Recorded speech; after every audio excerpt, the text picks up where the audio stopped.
Welcome back, Fast and Furious fans. This is Let's Be Real Brad. Today we're going to be talking about the next film in the Fast and Furious universe with Fast and Furious 6. It is once again directed by Justin Lin after taking over the franchise from Tokyo Drift all the way to Fast and Furious 6. Fast and Furious 6 is one of the best Fast and Furious movies in this franchise and is a great follow-up to Fast 5, which is my best Fast and Furious film. What I think this movie was able to do so well is the fact that they did everything right from Fast 5 and translated it into Fast 6 and changed the genre. It is tons of fun, has loads of action, and I was never bored at any point in this movie. So let's start right with the positives first, and we're just gonna get right into the acting.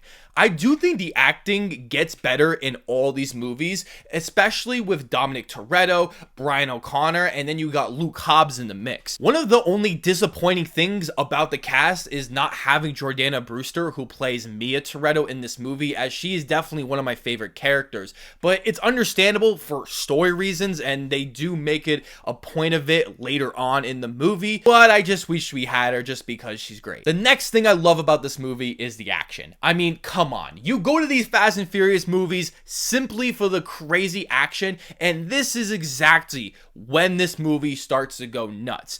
But the thing that I love about this movie is there's so many practical effects because Justin Lin, again, does a fantastic job directing these movies, and he adds so much practicality to the action with the street racing cars all trying to be custom designed and just to look so cool and original that you could not make in any other car. There's one car in this movie that is absolutely fantastic that I didn't realize was real, and that's the car that can flip over any car, and it is just awesome. During the behind the scenes, I had no idea that they actually flipped over a police car on its first take, and they just kept the shot because they didn't think that this car could flip an actual police car. That is the kind of action we're getting in this movie, and I think it is shot so well with so much passion and great direction and so much clarity. All the action in this movie is super unrealistic. But you know what? It's awesome, it's entertaining, and it looks so badass. You wouldn't necessarily think that a Fast and Furious movie could have a good screenplay,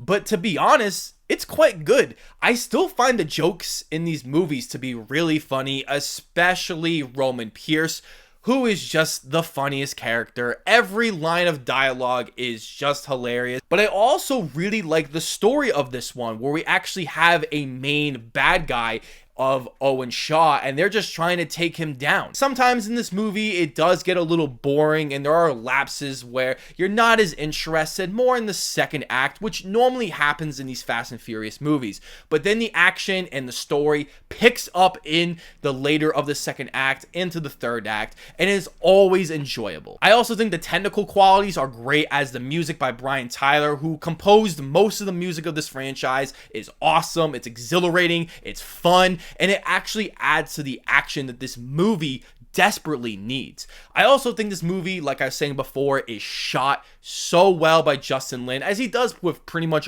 all of these movies besides the fourth one. The main song of this movie, We Own It by Wiz Khalifa, is honestly awesome. It fits this movie so well and is a great theme song to this movie, and I still play in the car all the time. The editing is solid, the cinematography is decent, and I think all the other technical aspects are pretty good for this big budget action movie. So I do have a few negatives with this movie, and the first one's gonna be that this movie is pretty stupid. Like, it doesn't take itself seriously at all.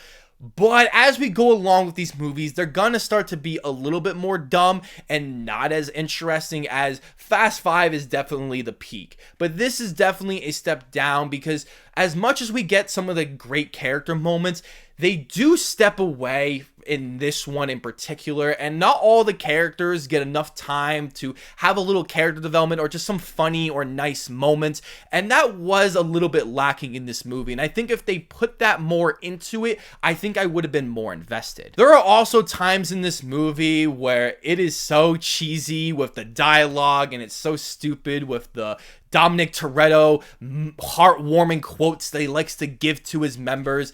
It's all fun and cheesy and dumb, and there's nothing that this movie does to just break the boundaries of the action genre. So overall, Fast and Furious 6 is another enjoyable entry to this franchise, and it really adds to the fact of why I'm such a big Fast and Furious fan, because it's got the action, great direction, great characters, a solid script, and an enjoyable, memorable story that I actually invested in for most of the movie. This movie is definitely not going to be for everybody, but I think for most people, this will be a good, fun action movie that you definitely should own in the collection if you're a Fast and Furious fan. I am giving Fast and Furious 6 a 6 out of 10. If you haven't already, don't forget to hit that subscribe button, drop a like if you want to, and ring that notification bell so you never miss a new Fast and Furious review. As always, I will see you all in the following review.